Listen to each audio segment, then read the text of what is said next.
Assalamualaikum warahmatullahi wabarakatuh. Salam satu Malaysia. Kita ke udara pada malam ini untuk membicarakan isu-isu semasa. Kita bersiaran di Luqman Nur Adam Official Facebook page, di TikTok channel Dato' Luqman Adam, di YouTube channel Luqman Adam.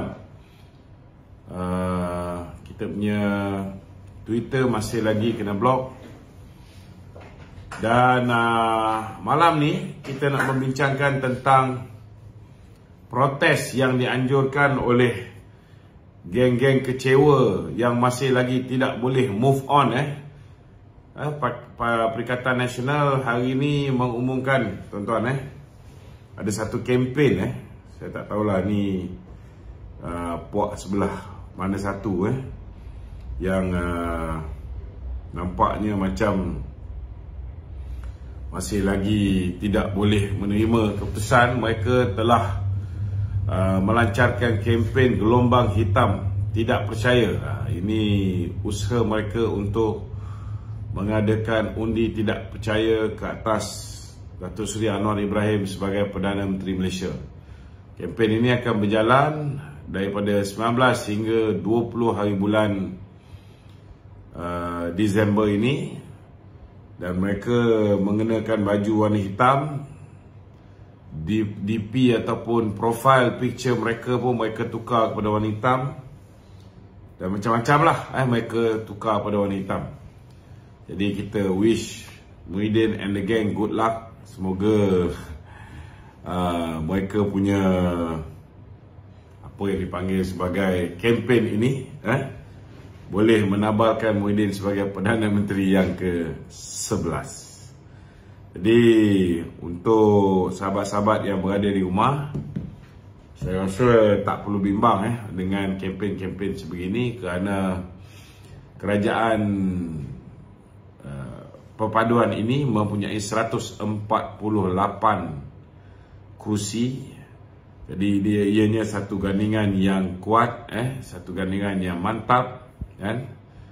Kalaupun ada geng-geng yang tak berpuas hati tidak dapat lantikan itu, tidak dapat lantikan ini, mungkin ianya boleh menyebabkan kita kehilangan beberapa puluh ahli parlimen, tidak sampai ke tahap gagal dalam proses undi percaya yang bakal berlangsung pada 19 hari bulan ni. Jadi tak perlulah nak bimbang sangat. Jadi kita akan mulakan dengan sesi soal jawab. Tuan-tuan yang nak bertanyakan soalan, boleh ajukan soalan terus di talian 011 3595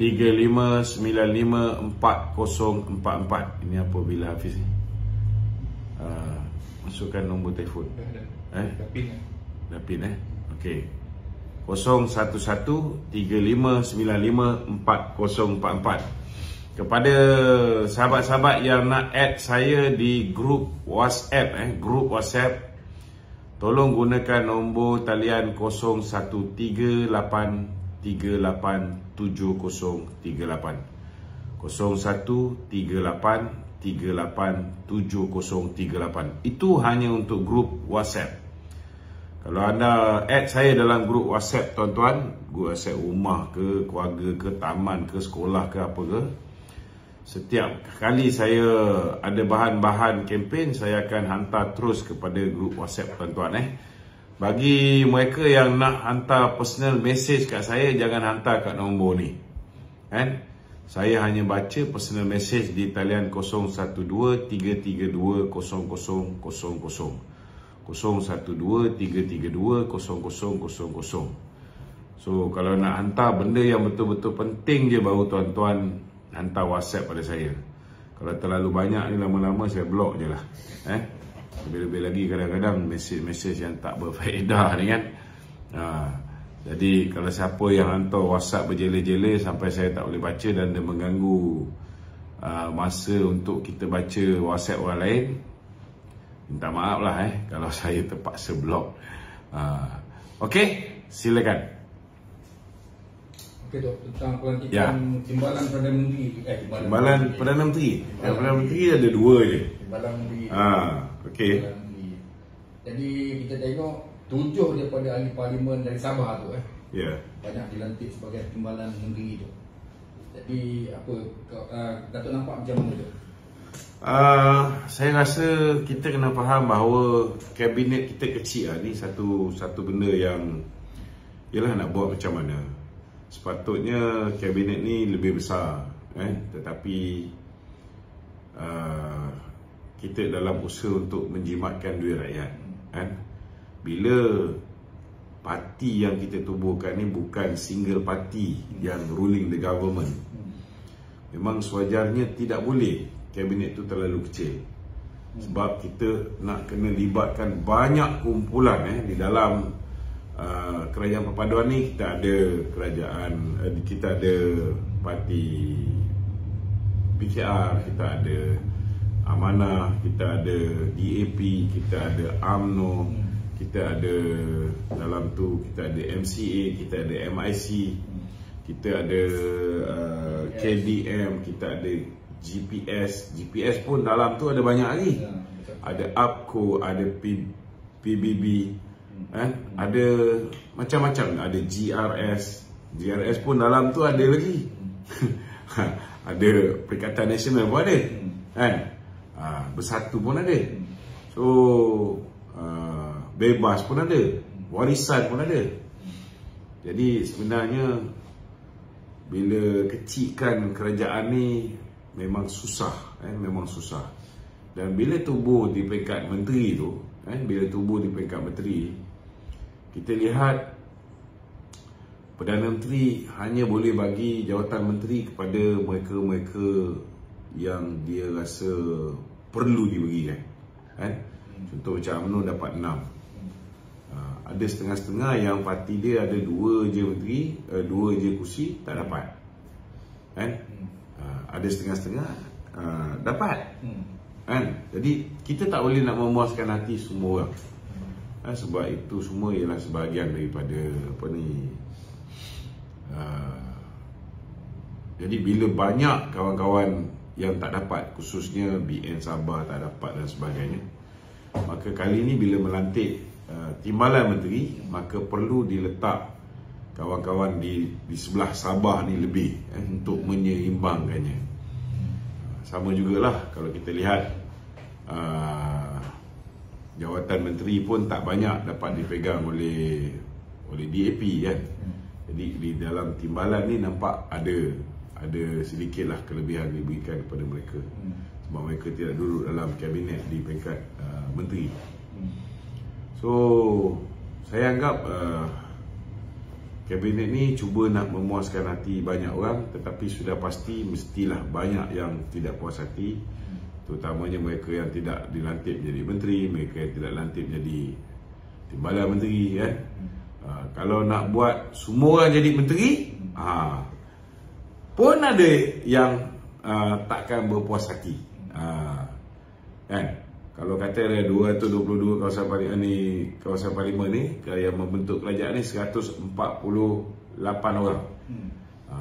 Kalau 148 orang ni semua menjadi menteri, semua menjadi timbalan menteri, yang kalah pilihan raya tetapi menyertai kerajaan perpaduan ni pun ada tak puas hati juga, Ada. Ini kita tak boleh nak elak lah, Kita tak boleh memuaskan hati semua orang.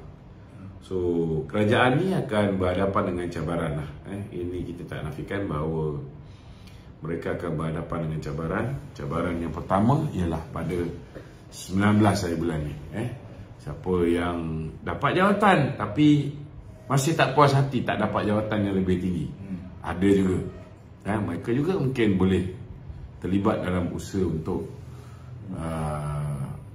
menggagalkan undi percaya kepada Perdana Menteri ini.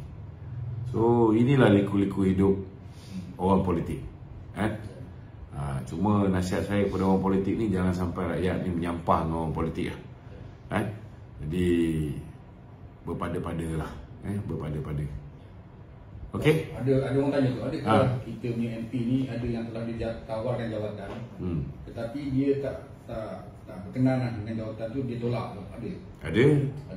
Ada yang ditawarkan jawatan menteri tapi dia tak suka dengan kementerian tu, dia tolak. Ada. Ada ataupun nak nasab juga. Betul. Ada yang pernah jadi menteri tapi dia dapat timbalan menteri pun alhamdulillah. Ada yang pernah jadi menteri, dia kata dia nak timbalan menteri, tak dapat juga. Ada juga. Ya. Jadi macam-macam macam-macam. Jadi memanglah bila kek tu kecil kan, memanglah suka kita nak puaskan hati semua orang. Cuma nasihat saya satu saja. Itu sebab lain kali buatlah kerja keras untuk parti. Bila semua orang mainkan peranan, semua orang bekerja keras untuk parti, parti menang, kita boleh memerintah secara bersendirian kan. Kita tak pening kepala nak kongsi-kongsi dengan orang lain kan. Tetapi sekarang ni bila tak ada satu parti pun menang, BN tak menang, PH tak menang, PN pun tak menang. Jadi bersyukurlah dengan apa yang ada kan. Setidak-tidaknya parti kita berada di dalam kerajaan. Kalau kita bergaduh, takut lepas 6 bulan terlungkup kerajaan ni kan. Kalau terlungkup kerajaan ni, kerajaan baru yang naik tu, kau duduk dalam kerajaan, tak apa lagi. Takut masa tu tak dapat juga menteri kan. Tak apa lagi kan. Takut baru je 5-6 bulan kan, tukar lagi kerajaan. Jadi kalau bergaduh kerana jawatan ni, lambat laun parti juga yang sengsara, rakyat tidak akan dapat khidmat yang terbaik daripada wakil-wakil rakyat, daripada menteri-menteri dan timbalan menteri. Last kali semua orang akan kecewa. Bila raya akan datang, kita akan ditolak lagi. So bagi saya lah siapa yang tidak ada jawatan dalam kerajaan ni, anggaplah ini masanya untuk kita bantu kuatkan parti Kalau kita kuatkan parti, InsyaAllah parti kita akan lebih kuat, akan datang peluang untuk parti kita memenangi lebih banyak kursi tu ada Yang penting sekali kita kena jaga rakyat. Okey? Adakah dengan pengecilan kabinet ni sebenarnya sebabkan kedudukan kewangan tu tak berapa sihat? Saya rasa ini bukan soal kedudukan kewangan, ini soal langkah penjimatan. Kita pun difahamkan semua menteri-menteri yang akan jadi menteri ini, mereka akan dipotong gaji sebanyak 20%. Memanglah 20% ni tidak memberikan banyak kesan kepada ekonomi negara tetapi ianya setidak-tidaknya menunjukkan bahawa barisan menteri, kita tak pasti timbalan ni dipotong gaji sekali atau tidak, saya rasa sekali lah menunjukkan bahawa menteri dan timbalan ini bersolidariti bersama rakyat Malaysia yang berhadapan dengan krisis kenaikan harga barang, dengan krisis kekurangan makanan, dengan bekalan telur dan sebagainya, barang-barang keperluan asas yang mungkin hari ini sukar nak didapati, banyak minyak masak semua sekali So ini menteri-menteri baru kena buat kerja lah kena pastikan bahawa kalau nak bagi kupon kepada B40, M40 kupon minyak masak, pastikan tidak ada sebarang bentuk ketirisan. Bagus juga bagi kupon ni, biar bagi duit tu direct kepada mereka-mereka yang kita kategorikan sebagai kumpulan sasar yang betul. Kalau masih lagi subsidi minyak masak dalam paket 1 kilogram ni sampai mati akan berlaku ketirisan. Hari ni kita tengok rakyat nak beli minyak masak ni kadang-kadang berhari-hari menunggu untuk dapat peluang membeli 1-2 kampik minyak masak yang 1 kilogram. Banyak orang nak goreng telur tak boleh nak goreng telur, asyik makan Maggi je. Ini rakyat melalui ni benda ni kat bawah. Sekali-sekala kalau misalnya dekat rak tu masih ada minyak yang belum disakau ataupun disamun oleh peniaga-peniaga yang tidak bertanggungjawab ni, nasib baiklah dia orang beli goreng telur Ini berlaku di akar umbi. Dan kita juga tahu bahawa ada kemungkinan besar selain daripada kita bagi kupon bersasar untuk subsidi minyak masak ni, kepada golongan lebih 40 ataupun mungkin setengah-setengah M40, tengok peringkat tangga gaji mereka ataupun pendapatan isi rumah mereka, ada kemungkinan besar juga Kementerian Haiwan Pengguna ni akan mempertimbangkan untuk memberikan juga subsidi minyak masak ni kepada peniaga-peniaga industri kecil sederhana, makcik-makcik jual nasi lemak, makcik-makcik jual goreng pisang dan sebagainya. Mereka banyak pakai minyak. Kalau mereka ni kena beli minyak yang tidak bersubsidi ni, mati. Kan? Apa dia orang nak berniaga? Dan akhirnya mereka terpaksa menaikkan harga barang. Bila menaikkan harga barang ni, dah lah income dia orang nanti akan lari, kan? Sales dia orang akan merosot. Lepas tu rakyat pun akan menjerit kerana makanan-makanan yang dibeli tu akan menjadi lebih mahal. Okey? Okey, kabinet dah selesai tu, jadi bagaimana dengan GLC pula tu? Adakah GLC ni dikecilkan lagi? GLC susah sikit nak kecilkan. Ya, sebab setiap GLC dia dah ada dia punya ibu pejabat dia dan segala-galanya lah. Setiap GLC tu ada peranan masing-masing. Kalau Felda dia jaga Felda, kalau Fekra dia jaga Fekra, kalau apa ni SPMB dia jaga SPMB, Perumahan Rakyat dan sebagainya. Kalau apa ni Risda dia jaga Risda.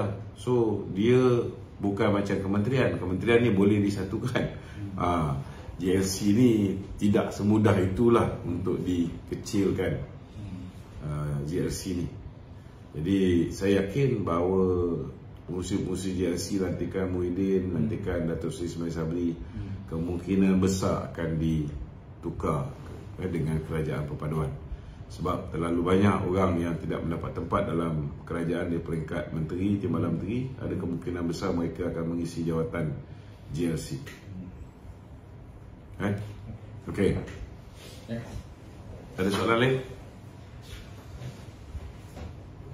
Ada ura-ura mengatakan bersatu ahli bersatu di Sabah akan keluar daripada Perikatan Nasional. Bagus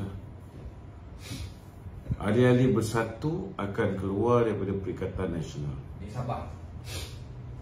Tak boleh. Kalau ahli bersatu keluar Perikatan Nasional masuk parti lain boleh. Tetapi ahli parlimen bersatu dan ahli Dewan Undangan Negeri bersatu yang bertanding dan menang atas tiket Perikatan Nasional, mereka keluar daripada parti, mereka hilang kursi yang mereka menang.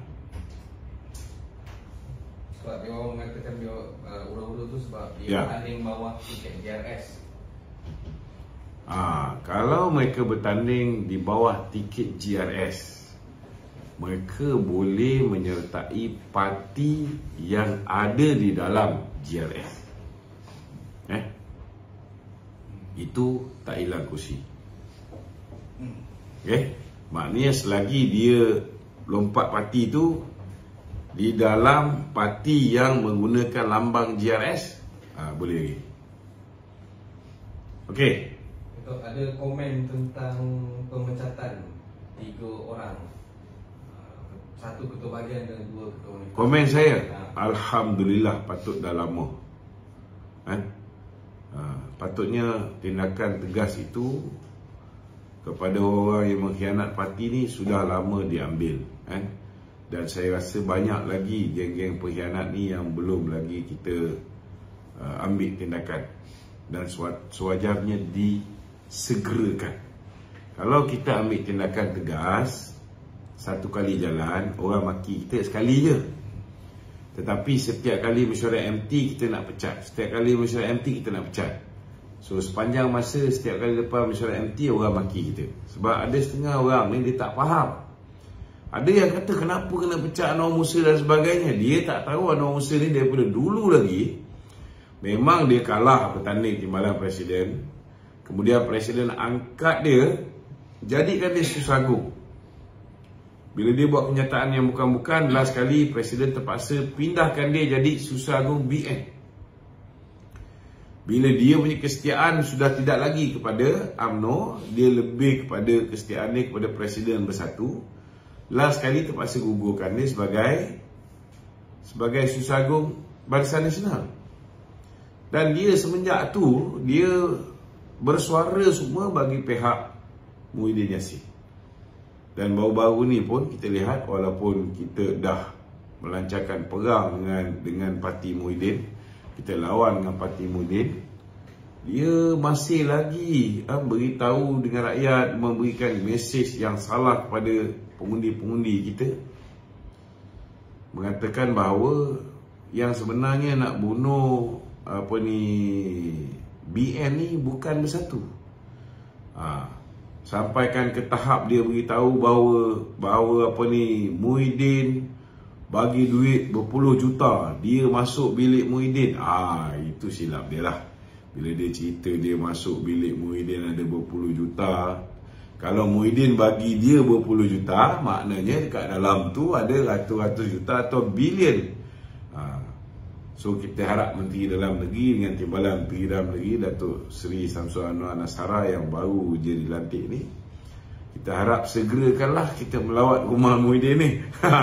Sepatutnya bila Anwar Musa dah buka cerita di dalam bilik kamar Muhyiddin Yassin ni, dibawa keluar tu pun berpuluh juta, maknanya ada beratus juta ataupun berbilion di dalam kamar Muhyiddin Yassin.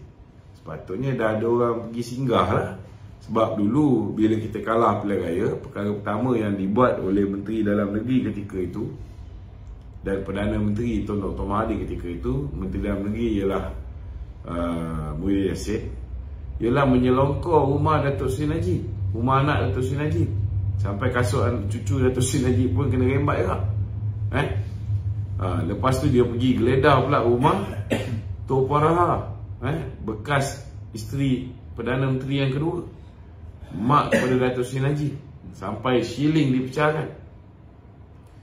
So kenapa mereka ni ada layanan istimewa? Dah terang-terang Anwar Musa dah memberitahu kepada dunia bahawa dia dah masuk bilik Muhyiddin ambil berpuluh juta untuk bantu pilihan raya Sabah. Maknanya dalam bilik dia tu ada ratus-ratus juta ataupun berbilion ringgit. So tunggu apa lagi? Takkan hanya mengumumkan akan panggil, tapi kalau ikut Datuk Seri Zafrul tak dipanggil lagi. So macam mana cerita ni? Yang mana satu betul? Nak panggil ke tak nak panggil? Atau nak wayang saja? Kita nak tahu kebenaran ni. Okey. Ada ke? Habis lah. Boleh kita tutup ni. Komen Datuk tentang kenyataan media SPRM, siasat dana 92.5 bilion dana. Okey. SPRM telah membuat siasatan awal dan didapati bahawa banyak daripada dana yang 600 bilion itu ada melibatkan dana-dana lain. Yang melibatkan dana daripada kerajaan adalah sekitar 92 bilion, 92,000 juta ringgit. So siasatan ke atas 92,000 juta ringgit ini yang Datuk Seri Anwar Ibrahim kata mempunyai pelanggaran standard operating procedure, sewajarnya lah disiasat segera dan didedahkan hasil siasatan itu atau diteruskan dengan proses pendakwaan seberapa segera yang mungkin. Okey? Ya. Satu ada tu Ni ada soalan menyatakan kemenangan Perikatan Nasional di Padang Serai menunjukkan gabungan UMNO dan Pakatan Harapan ini sebenarnya ditolak. Kalau gitu kita boleh cakaplah kemenangan BN di Tioman, walaupun mereka ni menjual agama, walaupun mereka ni membayar pengundi-pengundi, walaupun mereka ni hebat memfitnah kita, walaupun mereka ni memainkan sentimen rasis, perkauman yang sempit, tetapi mereka tetap ditolak di Tioman. Boleh kita cakap macam tu? Okey. Puan Noriana Najwa Najib tu Penipuan? Puan Noriana Najwa Najib. Okay. Anak Najib tu Ya. Dia mohon kepada Perdana Menteri agar membenarkan perbicaraan melibatkan bapanya disiarkan secara langsung dari talian dia. Jadi saya pun mengharapkan supaya Yang Berhormat Perdana Menteri membenarkan supaya perbicaraan kes Dato' Seri Najib Tun Razak, tak kira lah kes apa sekalipun, dibenarkan untuk dibuat secara siaran langsung supaya rakyat tahu apa yang berlaku di dalam mahkamah. Supaya kalau dululah masa pembicaraan kes Dato' Seri Najib ni banyak diputarbelit oleh pihak media. Jadi biar rakyat dengar sendiri dengan telinga mereka, biar rakyat tengok sendiri apa yang berlaku, biar rakyat tahu apa yang Dato' Seri minta tak dapat, yang itu minta tak dapat, yang ini minta tak dapat, kan? Biar rakyat tahu. Jadi rakyat sendiri boleh menilai sama ada Dato' Seri Najib mendapat perbicaraan yang adil ataupun tidak. Bagi saya memberikan sokongan padu kepada usaha ni. Dan kita nak tanya juga, bila Nazlan ni nak didakwa? Kalau dulu ada peguam negara yang melindungi Nazlan, sekarang ni dah tukar kerajaan. Kita minta supaya Nazlan ni yang SPRM dah siasat dan dah didapati boleh didakwa di bawah Seksyen 220 Kanun Kesiksaan. Kita minta lah supaya segera didakwa Nazlan ni. Kenapa susah sangat nak dakwa? Kalau misalnya peguam negara masih lagi nak melindungi penjenayah bernama Nazlan ini, dah tiba masanya kerajaan menukar peguam negara. Dan tentu peguam negara ni ialah lantikan daripada Muhyiddin Yassin. Kalau dia masih lagi mendengar arahan daripada Muhyiddin Yassin, apa kejadahnya kita ni? Kena tegas lah. Okey? Ada orang tanya tu, soalan daripada live itu Dia kata adakah UMNO merasa rugi sekiranya pecat lagi pengkhianat, contohnya macam KJ, Hishhamuddin dan yang lain-lain itu? Adakah kerugian bagi UMNO tu? Dia macam ginilah Dia macam gini. Setiap pemimpin-pemimpin yang disebut tu, mereka ada penyokong mereka juga. Memanglah kita akan ada kerugian. Tetapi kalau kita biarkan gunting dalam lipatan, musuh dalam selimut, kalau kita biarkan api dalam sekam ini terus menerus merosakkan parti daripada dalam, kemudaratan dia tu jauh lebih besar berbanding kalau kita pecat mereka ni. Jadi memandangkan mereka ni pun masa pilihan raya balun kita, lepas tu dah menang pilihan raya, pujuk ahli-ahli parlimen kita untuk melompat pergi ke sebelah sana. So ini bukan satu kepribadian dengan budi pekerti yang sepatutnya kita biarkan. Sebab kalau kita biarkan, kita menampakkan bahawa parti ni tidak ada disiplin parti. Maka bila kita menampakkan parti ni tidak ada disiplin parti, lepas ni lebih ramai orang yang akan membuat suara-suara sumbang, lebih ramai orang akan membuat perkara-perkara sumbang, dan lebih ramai orang yang akan menghasut ahli-ahli untuk bangkit memberontak dan melakukan perkara-perkara yang tidak sepatutnya dilakukan. Nak menegur kepimpinan tak ada masalah, boleh tegur kepimpinan mengikut saluran yang betul. Dan kalau teguran tu teguran yang betul, tak ada masalah. Tetapi kalau mereka berterusan memfitnah, berterusan melakukan perbuatan-perbuatan yang menyalahi disiplin parti, sudah ada aku janji tapi masih lagi bagi SD kat orang lain, kita tak ambil tindakan pada mereka. So lepas ni orang pun akan cakap, alah, dia orang bukan boleh pecat kita pun, dia orang bukan ambil tindakan disiplin pada kita. Kita MP, dia orang akan takut hilang kita. Okey, kau nak ajar orang macam ni, kau ajar. So lepas ni kalau orang tidak ada disiplin, orang tak hormati parti, orang tak hormati presiden, jangan marah. So parti kena ada disiplin parti. Parti kena tegas. Dan letih jugalah kita duk cakap dia orang yang melakukan pengkhianatan pada parti, dia orang yang jadi broker jual parti kita ni, MP-MP kita dengan musuh parti kita. Kita duk lawan-lawan, tiba-tiba kepimpinan tak ambil tindakan pada mereka. So orang akan kata sebenarnya dia ni fitnah je. Kita pula dikatanya fitnah. Kan? Sebenarnya diorang ni lah yang sepatutnya mengambil alih pucuk pimpinan parti. Dah ada dah orang kata, oh Datuk Seri Hishamuddin please take over the party. Kau nak bapak pengkhianat ni ambil alih parti? Jadi sebelum keadaan menjadi makin parah, sebab ada ramai lagi yang bodoh dalam parti ni, minta maaf cakap lah, yang tak tahu apa benda yang Hishamuddin buat. Walaupun kita dah melalak 4 tahun setengah, dekat 5 tahun dah kita melalak. Kita beritahu apa yang Hishamuddin buat daripada tahun 2018, kan? Bawa lari ahli-ahli parlimen kita melompat pergi masuk Bersatu, pujuk orang kita masuk Bersatu, kan? Dia tarik semua geng-geng Bersatu, geng-geng UMNO kat Sabah, lompat pergi Bersatu sampai lumpuh, kan? Hanya lepas Cameron Highland je dia tarik handbrake. Kalau tidak dia nak masuk lah. Kalau kita biarkan diorang ni meneruskan agenda, menghentam presiden, lepas tu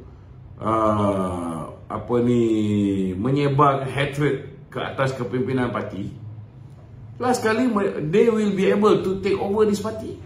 And when they manage to take over this party, they are going to bring us to Perikatan Nasional. Jadi baruah kepada Perikatan, jadi baruah kepada Muhyiddin. Mungkin masa tu Muhyiddin pun dah dimati, dibunuh oleh Hamzah Zainuddin, kan? Tapi adakah kita nak duduk bersama dengan Bersatu sekali lagi? Siapa yang bunuh kita sekarang? Siapa yang misuse duit-duit yang mereka sakau daripada kerajaan dulu, beli pengundi sehingga kita kalah teruk ni? Kan kita nak biarkan parti yang membeli undi rakyat ni merosakkan anak-anak muda kita dengan duit? Takkan kita nak bersekongkol dengan parti ni lagi? Kita nak negara kita ni lebih bersih. Kalau boleh pemimpin UMNO yang tak bersih ni semua kita nak rehatkan. Tapi ada yang kata tak ada bukti yang H2O buat kerja-kerja ni tu. Apa tak ada bukti? Aku dah report dah Jawatankuasa Disiplin Parti. Boleh panggil apa ni, siapa nama tu, Yaakob Han. Boleh panggil, ada ramai lagi pemimpin UMNO boleh jadi saksi.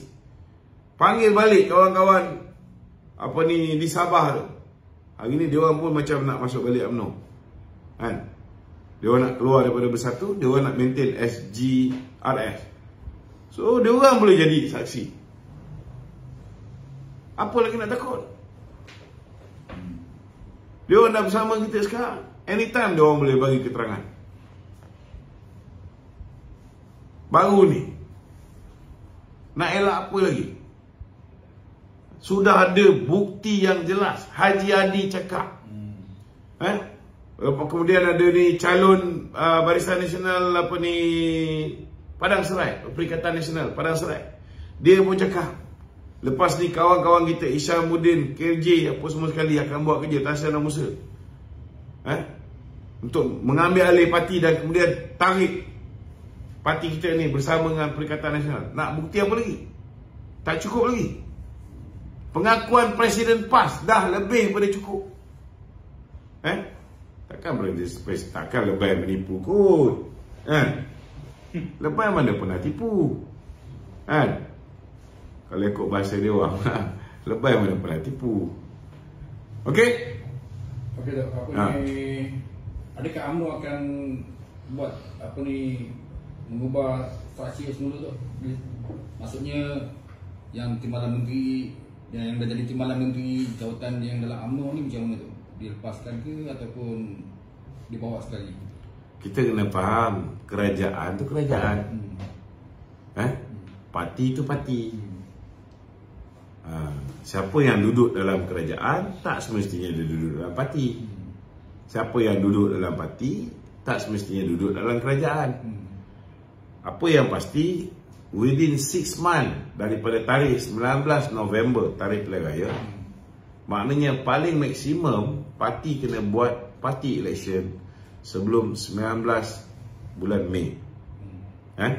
Sebelum 19 bulan Mei ni akan ada election party.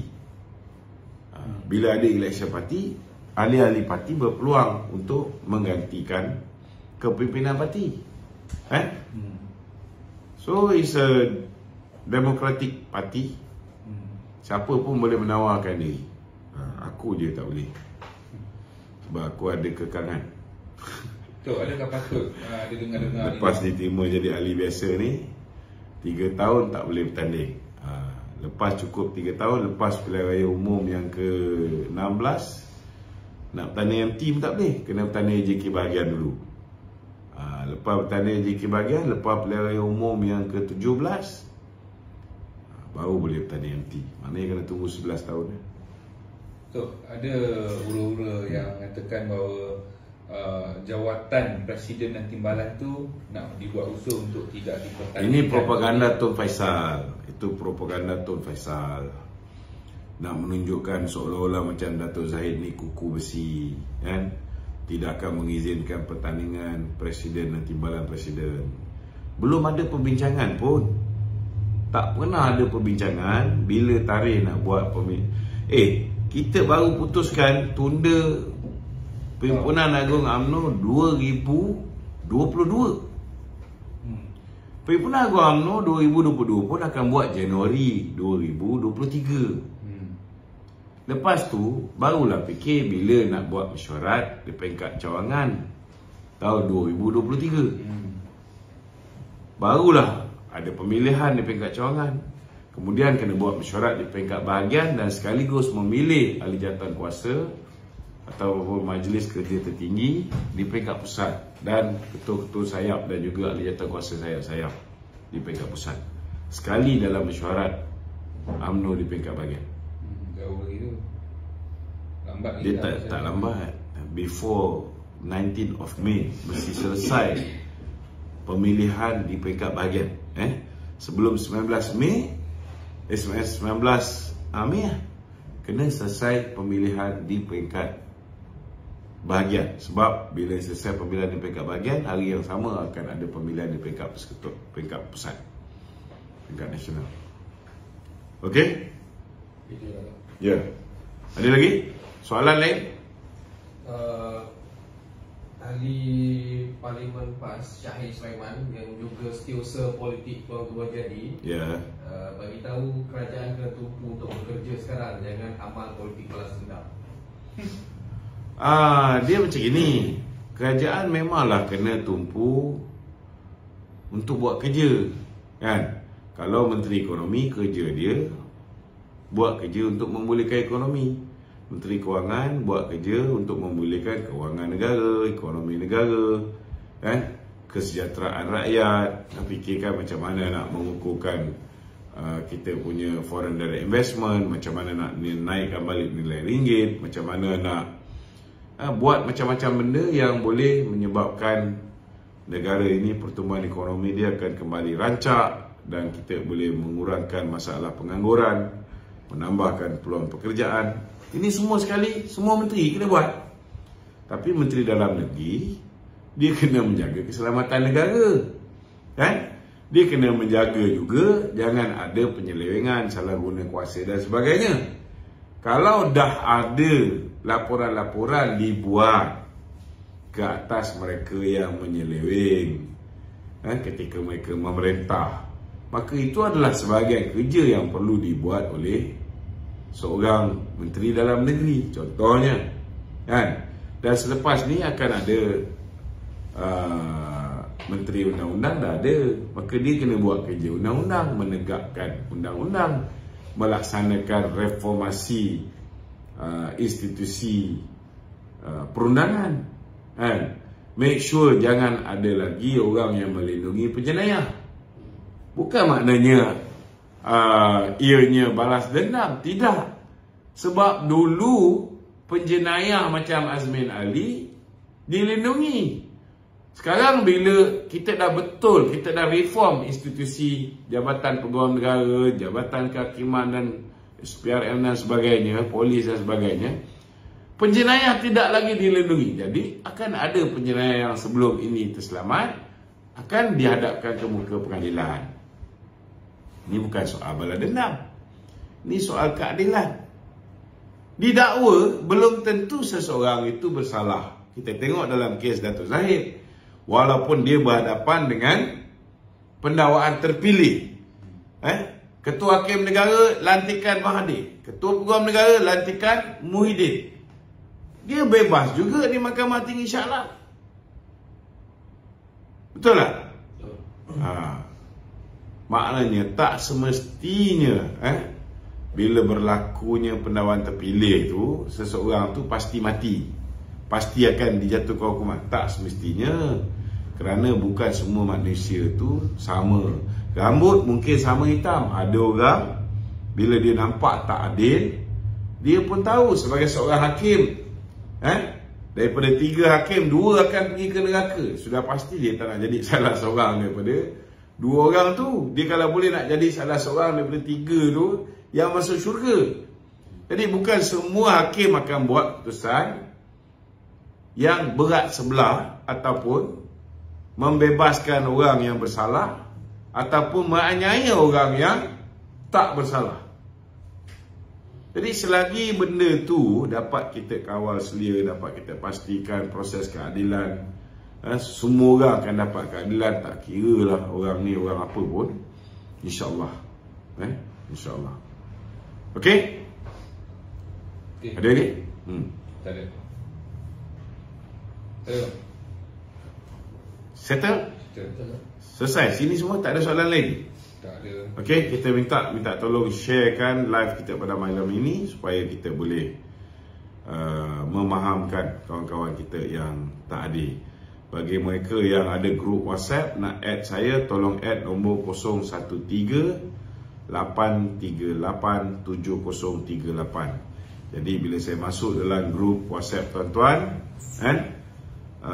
kalau saya masuk dalam grup WhatsApp tuan-tuan, segala maklumat-maklumat tentang politik saya akan masukkan terus dalam grup WhatsApp tuan-tuan. Ni tadi kawan saya pesan, okey. Minta tolong bantu, kita nak cari ejen. Kita jual juga benda ni, 1 biji RM80. Tapi siapa yang nak jadi ejen, kita jual dengan harga yang murah.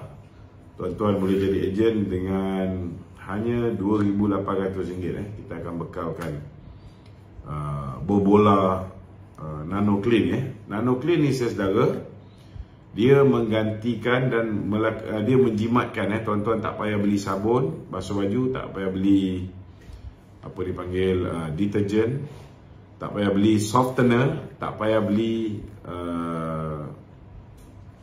apa ni, apa dipanggil stain remover. Sebab dengan hanya 1 biji bola ni masuk dalam washing machine, kalau tuan-tuan basuh baju setiap hari, dia boleh bertahan selama setahun. Kalau tuan-tuan basuh baju 2 hari sekali, bola ni boleh bertahan 2 tahun. Kalau basuh baju 3 hari sekali, bola ni boleh bertahan 3 tahun tuan-tuan. Harga hanya RM80. Kalau siapa dapat ejen, kita jual dengan harga yang murah. Minta tolong share. Siapa nak jadi ejen boleh hubungi nombor yang ni, 018-246-7078. 018-246-7078. Minta tolong support produk organik ni organik dan keluaran Bumi Putera. Terima kasih. Assalamualaikum.